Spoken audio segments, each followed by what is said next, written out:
はい、こんにちは、しんじです。季節が進みまして、もう秋ということでね、だいぶ肌寒くなってきました。釣りする上ではね、いい時期ですよね。魚が活発にね、動き出す時期。釣りを始める上ではベストシーズンだと思います。そのためね、この時期から釣り、その中でもサーフィッシングをね、始めてみようっていう人もいるのではないでしょうか。ヒラメだったり、シーバスなんか狙ったりね。ということでね、本日なんですけども、初心者向けにサーフの釣りで狙うべきポイント、そう、場所についてですね。今回の動画で紹介、簡単にね、解説していきたいと思います。自分もそうでしたけど、なかなかね、サーフっていうフィールド、同じような景色でね、どこ狙えばいいのって疑問に思う入門者、初心者の方ね、多いと思います。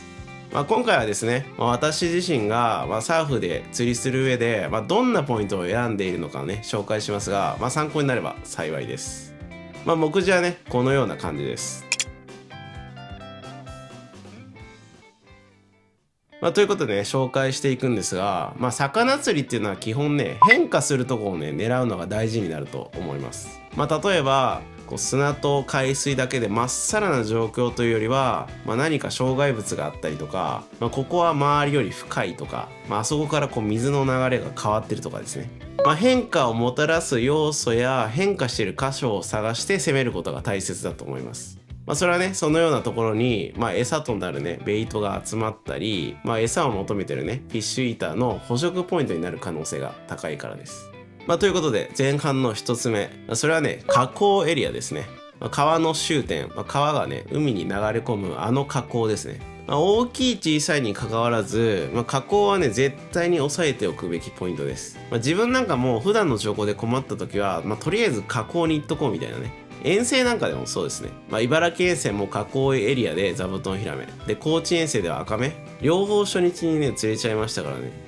それだけね、サーフの河口エリアってチャンスがあります。やっぱり、淡水が流れ込むっていう大きなね、変化がありますからね。栄養を含んだ淡水が流れ込んで、プランクトンが増加することで、それを餌とする小魚、ベイトがね、やってきます。他にも川を遡上するベイトとかがその周辺にね、溜まったりもします。逆にね、川から海へ降りてきたりね。他に川が流れ込むことで、沖に向かってね、流れを発生させたり、川の流れでね、砂を動かして、地形の変化も生み出します。そういった意味でも、河口エリアはサーフで狙うべき重要エリアの一つです。はい、次ですが、流れ込みですね。河口と同じようなものですが、規模はね、川とかよりも小さくて、用水路の排水がちょろちょろとね、海に流れ込む場所ですね。Google マップでずっと海岸線見ていくと、もうそういうところってね、いっぱいあるんですよ。こういうところも河口と同じように淡水が流れ込みます。ということで同様に、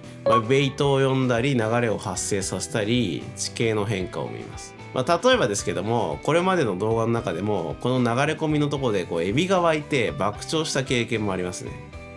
それでこの流れ込み、中にはね、枯れてるようなとこもあります。ただ伏流水って言って地下では意外と水は流れ込み続けていたり、周辺とはね異なる地形変化を残している場合があります。なので流れ込みのあるポイントは釣りに行く候補として押さえておくといいと思います。はい、次3つ目なんですけども、これはテトラポットというか消波ブロックですね。これなんか魚が集まってるイメージあるんじゃないかと思います。実際海中映像なんか見ると、魚礁、魚の隠れ家の役割もあったり、テトラについた海藻やら貝とかカニとか、食いにクロダイなんかも寄ってきたりします。実際にね、テトラゲにカニを落としたらクロダイが食ってきたこともありますね。それでこの消波ブロック、いろんな海岸に設置されていますよね。沖に並んでるタイプや、岸辺にあるタイプとか。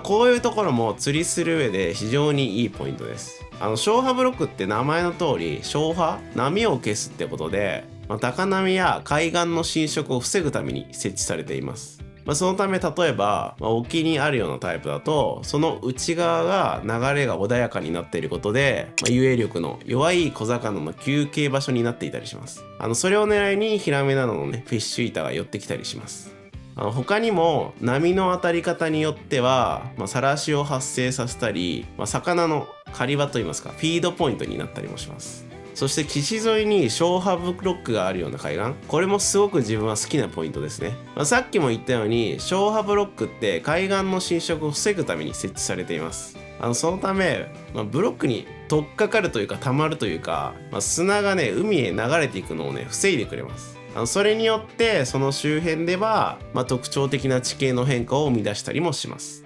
はい、次ですね。これはね、岩礁帯ですね。遠州サーフだと、御前崎とかなど一部のね、海岸しかないと思うんですけど、やはりね、そういうとこもいいです。岩礁帯のサーフって先ほどの消波ブロックのように、何かしらの小魚とかいるし、いい魚のね、付き場になります。特にね、ヒラスズキ。磯の王者とも呼ばれるように、岩礁帯ってね、いい晒しも立つし、ヒラスズキのね、回遊ポイント、休憩ポイントになったりもするので、そういった魚を狙うときは重要な箇所になります。あとね、岩礁帯っていうと、あんまりヒラメのイメージない人もいますが、全然関係なく釣れます。やっぱね、ベイトが来るところなら、基本的にね、いろんなフィッシュイーターは寄ってきますね。自分なんかはすごい潮が引く時の干潮だったり、夏の時ちょっと泳いだりしてね、特徴的な岩礁や、岩礁の間の砂地のスリットとか把握しています。そういったポイントを後日攻めることでヒラメも釣ったりもしています。あとね、個人的な感覚として、岩礁帯って例え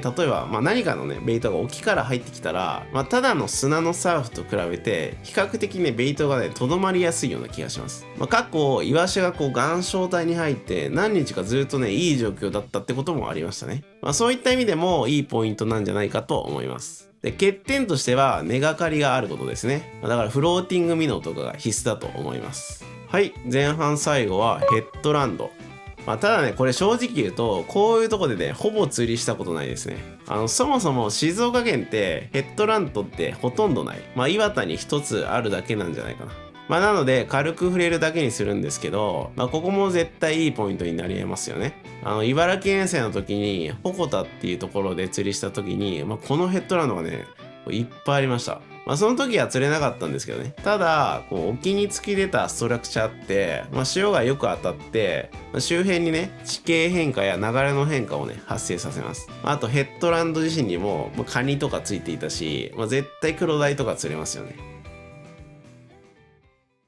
はい、ということで、サーフで狙うべきポイント、後半をやっていきます。ちなみにさっきの前半のポイントって、人工もしくは自然のストラクチャー、それはね原則必ず存在し続けるものです。岩礁とかテトラとかね、形や場所は原則変わらないし、河口や流れ込みはね、幅や位置とか変わりますけど、基本的にそのエリアにあり続けますよね。定型とか静的っていうのかな、そういうものをね紹介しました。で、後半はそれに対して不定型のポイントの紹介になります。時間や日にちによっては、形やね大きさが変わったりするようなポイントです。それは流れや地形のことですね。はい、ということで後半6つ目、これはみんな大好き離岸流ですね。他にも払い出しとか、英語だとカレントとかっていうのかな、岸から沖に向かってできる流れのことですね。そもそも海岸付近にはいろんな種類の流れがね存在します。例えば沖から海岸に向かう港岸流、海岸に沿って流れる平岸流、そして、海岸から沖への離岸流などですね。で、それでなぜこの離岸流がサーフの釣りでいいと言われるのか、いろんな考え方があると思うんですが、サーフの離岸流は、魚にとって良きフィードポイントだと考えられます。どういうことかというと、魚って基本的に、流れに逆らって泳ぎますよね。で、そしてフィッシュイーターがベイトの小魚を捕食する時って基本後方から追いかけてきてパクってパターンだと思います。後ろからの方が、ベイトが気づくことなく距離も詰められたり、遊泳力の低いベイトなんかだと泳ぐのに必死で、フィッシュイーターからしたら捕食しやすい状態だと思います。あとね、ヒラメなんかだと飛行機みたいに流れに当たることで上向きにね浮上しやすいんじゃないかと個人的には考えています。で、またですね、離岸流の発生する場所は、周辺よりもね深い場合があります。沖へのこの強い流れが砂を押し流したり、そもそもそこが深いから離岸流が発生してるっていうパターンもあると思います。次の項で話しますが、浅い深いっていう変化が起きる場所は、ポイントとしていい場所ですからね。じゃあ次はね、その離岸流どうやって見つけるのかっていう話です。離岸流って目に見えてわかるものもあります。岸近くで白波の中でその白波がねなくなっているところとかね、そうでなくても強い流れだと海に川があるみたいにもうざわざわとね沖に流れていたり、泡とかね、ゴミとか、なんなら小魚が沖に流されているのが確認できる場合もあります。それはね、目に見えているので、簡単ですよね。他にも最初に紹介した河口とか流れ込み、そこはもう離岸流の発生している可能性があります。川の流れの勢いのまま沖へ払い出すっていう感じですね。また他にも消波ブロックとか、ブロックの有無で波の当たり方が変わるので、状況にもよるとは思いますが、それで沖に向かう強い流れをね、発生させたりします。それによってね、これまでテトラ周辺でいい思いをしたこともあります。問題は目に見えないような分かりにくいパターン、さらしも少なく、穏やかなフィールドとかですね。そういう場合自分は大体どうするかっていうと、周りの状況、地形や風向き、波の様子なりで、総合的に判断します。で、答え合わせでルアーを投げて、やっぱりそうだね、離岸流だなと確認します。で、その過程をね、ブログなり、これまでの動画とかで紹介してきました。で、これね、いろんなパターンがね、あると思います。で、自分がこれまで経験してきた中で、特徴的なパターンを、後々出てくる項目や、最後の実調例で紹介したいと思います。はい、次なんですが、駆け上がりですね。ブレイクとも言いますね。それでこの駆け上がりについてですが、これはね、水深が浅いところから深いところの境にできる地形の形状のことですね。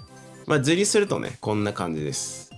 それではなぜこの駆け上がりはいいポイントなのかについてですが、ヒラメをはじめとして、いろんな魚がね、この駆け上がりをフィードポイントとしていると考えられます。例えばよくあるのが、この駆け上がりの下で、ヒラメが潜んでいて、上から通過したり、駆け下がってきたベイトを捕食したりが考えられます。他には、この駆け上がりを追い詰めて捕食するっていうパターンもあると考えられます。ヒラメがね、小魚を追っかけていて、その小魚の逃げる方向が、右左正面というのが、極端な話、駆け上がりによって右左に制限されるわけですからね。トム&ジェリーで亀に追い詰めてるじゃないですか。あんなイメージです。それでこの見つけ方ですが、そんなに難しくはないですね。そもそも浅いところ深いところなので、例えば水の色でも判断できますよね。海の色が薄ければ浅いし、濃ければ深いし。他にはね、サラシの有無とかですね。サラシって波が砕けて発生する白波のことですが、これが発生するのは、水中で水深がある程度浅くなった時です。そのため、サラシが発生している場所は水深が深いところから浅く変化している。つまり、駆け上がりがあると判断できるわけです。あとはミノーなどのルアーを吹いていたら、急にぶつかる場所があったとかでも判断できます。というか、サーフに行って波打ち側に立ったら、基本的に足元は駆け上がりですね。茨城とか本当に遠浅でなだらかに深くなって、沖にブレイクっていうところ多かったですが、静岡はね、足元に比較的しっかりしたブレイクができること、多いと思います。なんか最近はめっちゃ浅いって聞きますけどね、東の方とかね。それでまた別の動画にするかもですが、自分ってかなりの割合この足元の駆け上がりか、その手前ぐらいで魚のヒットが多いです。というより自分なんかは、駆け上がりがしっかりしている、手前がよく掘れている場所をなるべく選択するようにしています。はい、それではね、8つ目。これはね、馬の背ですね。サンドバーとも言います。これは海中で砂が盛り上がって、浅くなった箇所を言います。横から見るとこんな感じ。つまりこれってさっきの駆け上がりですよね。それが沖側、岸側にあるような感じです。見つけ方も駆け上がりで言ったように、さらしが立つことでわかりますね。ただ、また水深が戻るので、馬の背を越えると白波がなくなることもあると思います。はい、次のポイントですが、ワンドになります。私の動画でもこういうポイントよく出てきますが、サーフではね、チェックすべき定番の地形の一つです。ワンドは岸側に向かって湾曲したような地形のことです。サーフに行けば波打ち際が一直線のとこって、ほとんどなくて、必ずこのようなね、地形が存在します。で、このワンドで例えば中にベイトが溜まったりもするし、それこそその時の波や周辺の状況によっていろいろなね、離岸流が発生していたりします。よくあるのが、平岸流が中心に集まってそこからね、沖へ払い出したり、他にもワンドの端に沿った勢いで沖に払い出すとかでしょうか。ワンド周辺には他の地形の変化も発生する場合もあって、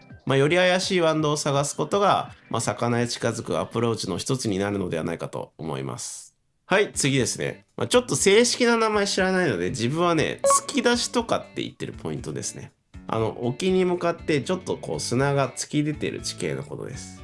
これってさっきのバンドが並んだりするとできたり、他にもね、流れ込みなどのポイントで、砂が堆積してこのような地形を形成したりもします。そういうこともあって、この周辺はね、浅いことが多いと思います。それによって晒しが発生したり、駆け上がりなど攻めることで、魚からのね、反応が得られるかもしれません。また、この突き出しの形状やその時の海峡によっては、突き出しに沿ってこう水が動いて、そのまま払い出したりもします。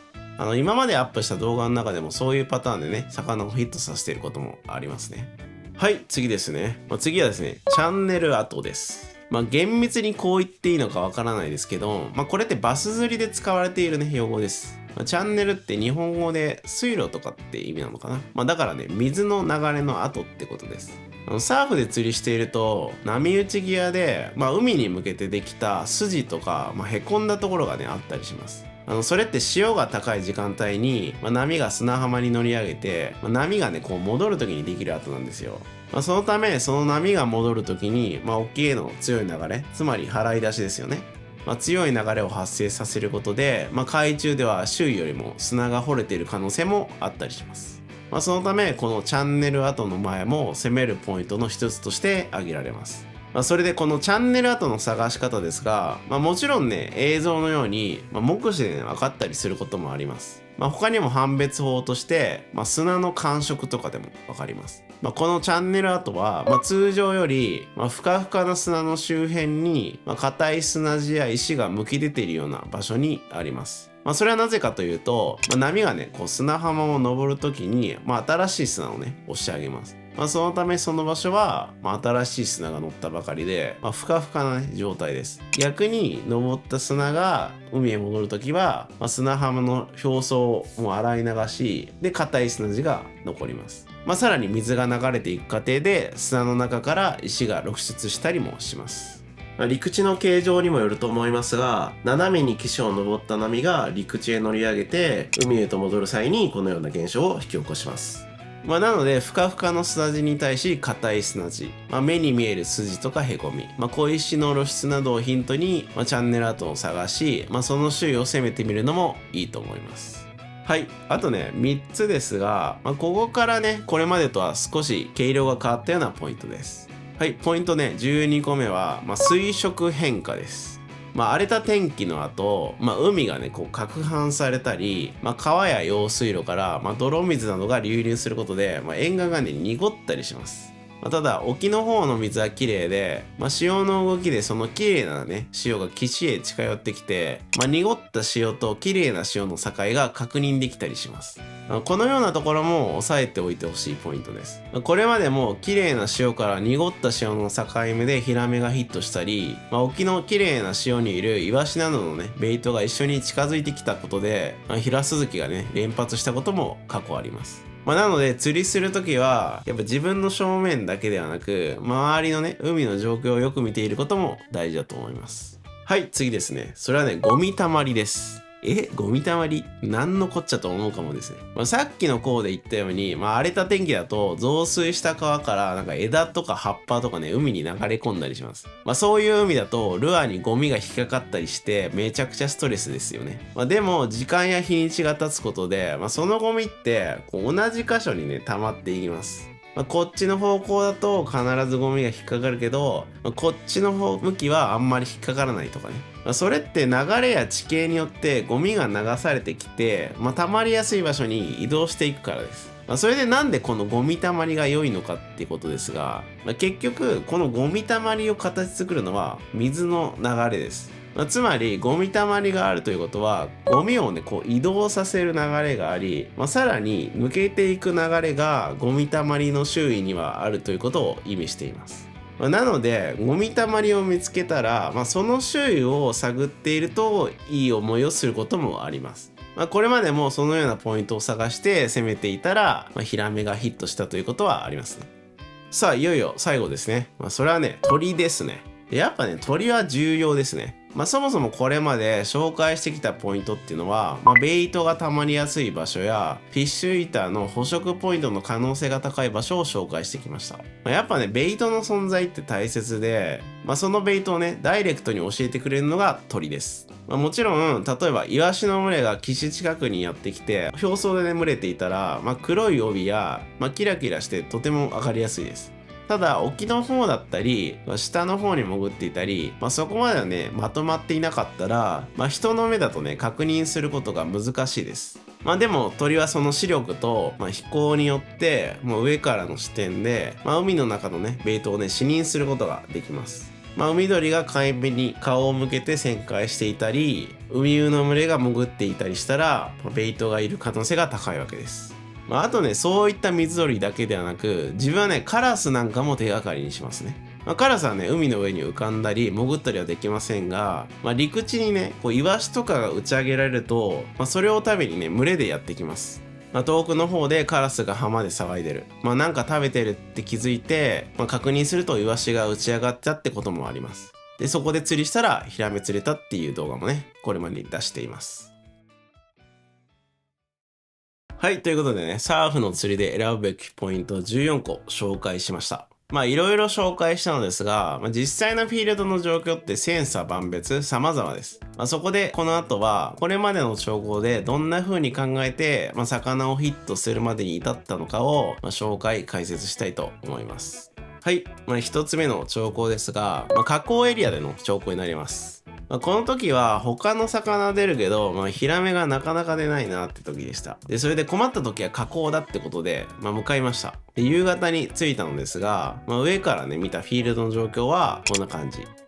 左に河口の流れ込みがあって、教科書通り行くなら、この流れ込みの周囲でするのがいいと思います。ただこのタイミングで入った時の川の状況が、やや川幅が広くて緩い流れの影響か、河口の周囲が見るからにねなだらかに浅くなっていました。色も薄いし、さらしも立っているしね。でそれよりも河口の右サイド、100m ぐらいの範囲でワンド形状になっていました。でそして沖にはねサンドバーもあるという地形でした。この閉じた地形の中は、水色も濃くて、である程度深いことも判断できます。でそして足元から5、6メーターの第一ブレイク、駆け上がりもしっかりできているだろうということで、河口の出入り口ではなくて右サイドにね入りました。で結果ですね、すぐにねヒラメ出てくれたんですよね。でこれは良いということで、次の日も朝も調校すると、さらに状況良くて、ハク、イワシ、ヒイラギなど、いろんなベイトがね確認できました。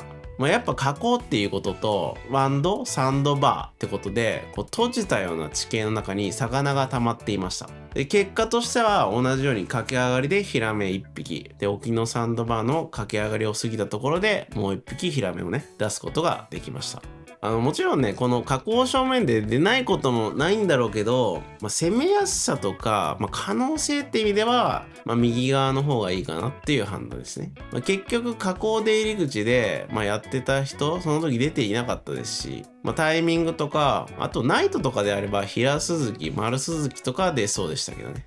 はい、次はですね、離岸流のポイントでの兆候ですね。そのポイントの映像はこのような感じです。サーフ慣れてる人だったらここ必ず投げるんじゃないでしょうか。一見するとただの砂浜の映像ですが、右側と左側、さらしが断続的に立ち続けているのがわかると思います。つまり右側左側は浅いわけです。そして中央部分はさらしが少ないことや、水色的にも比較的深いのがわかります。図にするとこんな感じですね。